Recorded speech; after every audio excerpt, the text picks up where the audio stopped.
할렐루야, 새로운 아침입니다. 주님께서 또 하루를 주셨고 우리가 이 날 정말 인생의 최고의 날로 오늘도 우리가 선택하여서 만들어갈 수 있습니다. 오늘 10월 5일입니다. 오늘 말씀의 실제의 제목은 더 많은 것이 있습니다 라는 제목입니다. 사람들이 세상에서 초등학문 가운데 배우거나 어떤 분야에 대해서 어떤 말씀을 배울 때 자기가 가지고 있는 지식으로 그것이 최고의 지식이라고 믿고 있는 한 다른 것이 그것을 대체할 수 없습니다. 그러나 우리 그리스도인들이 이제 그 말씀을 받아들이면서 말씀 안에 있는 진리를 통해서 옛날 초등학문의 그런 것들보다 더 큰 진리가 온 것을 알고 우리가 선택했기 때문에 이제 예수 믿는 사람들은 하나님 말씀 안에 있는 것들을 우리가 선택하고 그것이 진리라고 믿고 살아갑니다. 그런데 우리가 그리스도 안에 성장하다 보면 그 진리라는 것이 내가 아는 진리라는 것이 상당히 제한적이었다는 것을 또 발견하곤 합니다. 왜냐하면 성령께서 우리를 좀 더 성숙한 그리스도인으로 인도해 가시면서 더 큰 진리를 발견하기 때문입니다. 그래서 정말 우리가 나름대로 신앙생활 오래 하셨다 하더라도 더 큰 진리가 있다는 것, 더 많은 것이 있다는 것, 늘 우리가 이것을 알고 새롭게 마음을 열고 우리가 가진 것을 고집하지 말고 말씀이 그런가에 묵상해보고 그렇다면 우리가 계속 새로운 것을 받아들이는 그런 태도는 우리가 그 정말 하나님 주신 것들을 누리는데 진보적으로 더 많은 것을 누리는데 굉장히 필요한 그런 태도이기도 합니다. 오늘 제목은 더 많은 것이 있습니다 라는 제목입니다. 신명기 6장 23절 같이 읽겠습니다. 우리 조상들에게 맹세하신 땅을 우리에게 주어 들어가게 하시려고 우리를 거기서 인도하여 내시고.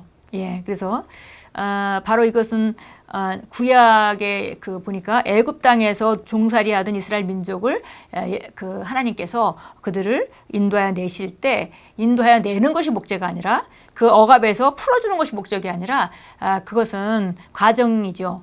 필요한 과정이고 그러나 정말 맹세하신 땅으로 인도해 가는 것이 목적이었다. 이렇게 신명기 6장 23절은 우리에게 말해줍니다. 읽겠습니다. 오늘 본문 구절은 목적을 이해하는 것에 대한 것으로서 하나님께서 이스라엘 백성들을 인도하여 내신 이유는 그들로 하여금 들어가게 하기 위해서였습니다. 하나님께서는 예수 그리스도 안에서 우리가 받은 구원에 대해서도 이와 같은 관점으로 접근하기를 원하십니다. 즉 그분은 우리를 구원하셔서 죄에서 건져내셔서 그리스도 안에 있는 우리의 자리, 곧 기업 가운데로 들어가게 하셨습니다. 당신이 이러한 사고방식을 갖는다면 삶에 큰 변화가 있을 것입니다. 당신의 운명이 완전히 바뀌어서 위대한 자가 될 것입니다. 많은 그리스도인들이 신앙생활 하면서 정말 우리를 죄에서 구원하신 그분께 감사합니다.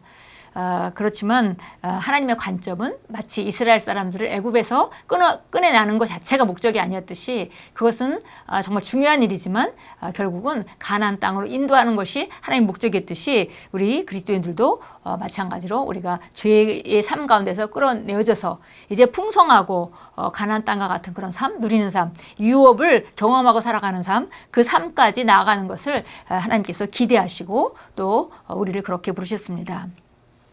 예수님께서는 단지 우리를 구원하시기만 한 것이 아닙니다.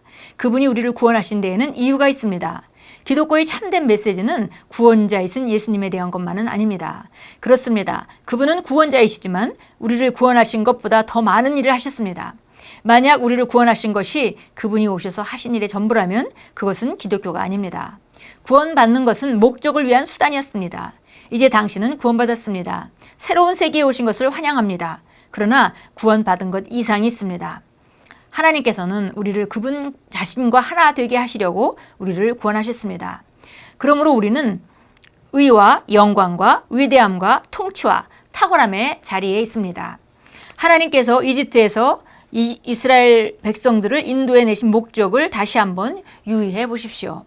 그들의 조상들에게 맹세했던 땅, 곧 기업의 땅을 주셔서 아브라함에게 말씀하신 대로 그들을 위대하게 만들기 위해서입니다. 내가 너로 큰 민족을 이루고 내게 복을 주어 내 이름을 창대케 하리니 너는 복이 될지라. 그러나 그들은 이집트에서 노예가 되었고 그것은 위대하게 된 것이 아니었습니다.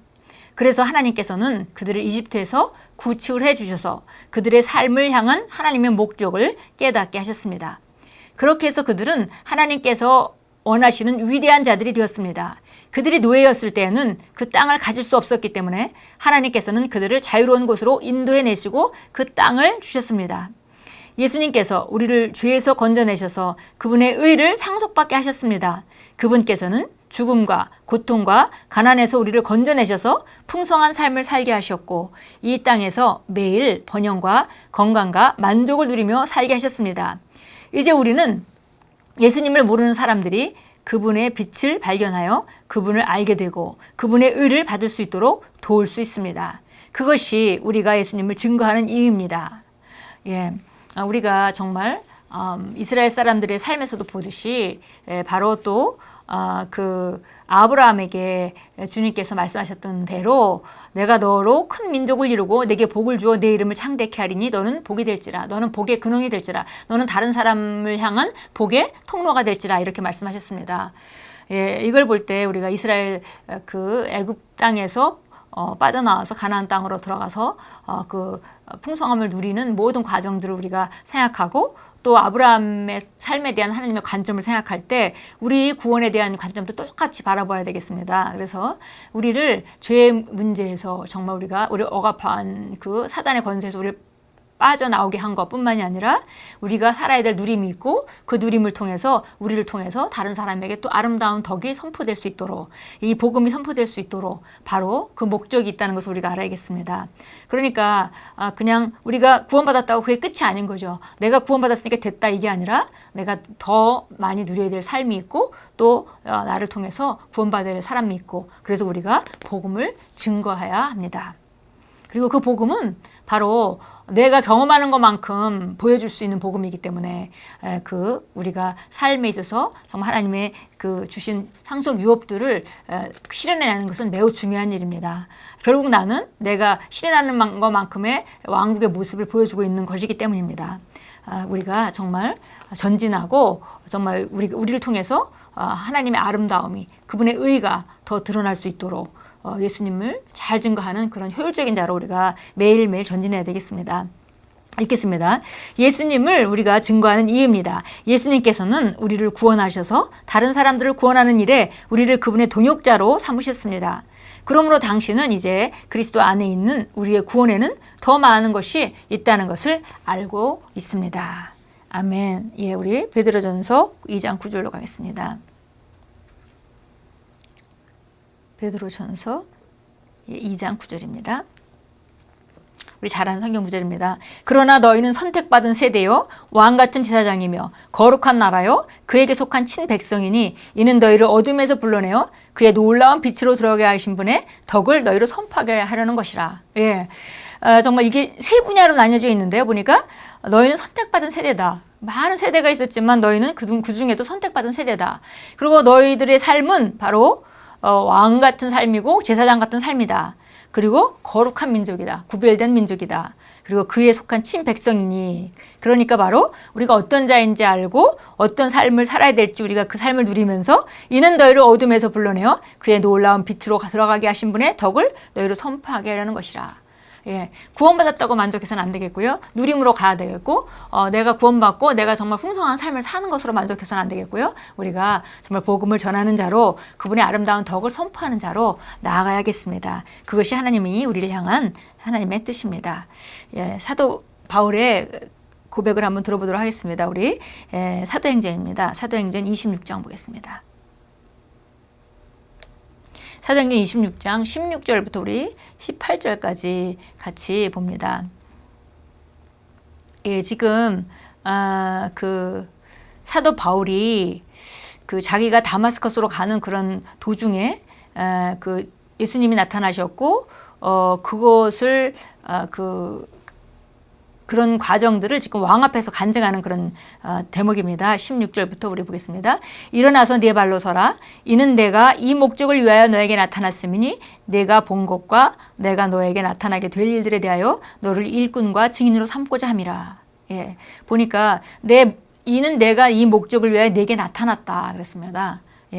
물론 그 예수님이 사도 바울에게 나타났죠. 우리 각자에게도 예수님께서 나타나셨습니다. 그런데 내가 본 것과 너에게 나타나게 될 일들에 대하여 너를 일꾼과 증인으로 삼고자 해서 내가 너를 선택해서 내가 너에게 나타났다 이렇게 말합니다. 그 백성과 이방인들로부터 너를 구해내어 이제 그들에게 보내서 그들의 눈을 뜨게 하여 흑암에서 광명으로 사단의 권세에서 하나님께로 돌아서게 하며 그들로 죄사함을 받게 하고 내 안에 있는 믿음으로 거룩하게 된 사람들 가운데 유업을 받게 하려는 것이라고 하였나이다. 그래서 사도 바울이 들었던 그 예수님의 음성은 바로 그 사도 바울을 불렀고 또 거기에 사도 바울에게 나타났던 그 목적에 대해서 정확하게 말하고 있습니다. 그 바로 다시 정말 이방인들 이나 사도 바울이 만나야 되는 그런 왕들이나 그런 사람들에게 보내서 그들의 눈을 뜨게 해서 흑암에서 광명으로 그걸 듣는 사람들도 옮겨지게 하고 사단의 권세에서 하나님의 나라로 하나님의 권세로 돌아서게 하고 그 다음에 죄를 사함을 받아서 그 유업을 차지하는 그런 삶을 살 수 있도록 내가 너를 불렀고 내가 너에게 나타났다라고 그 목적을 분명하게 말씀하고 있습니다.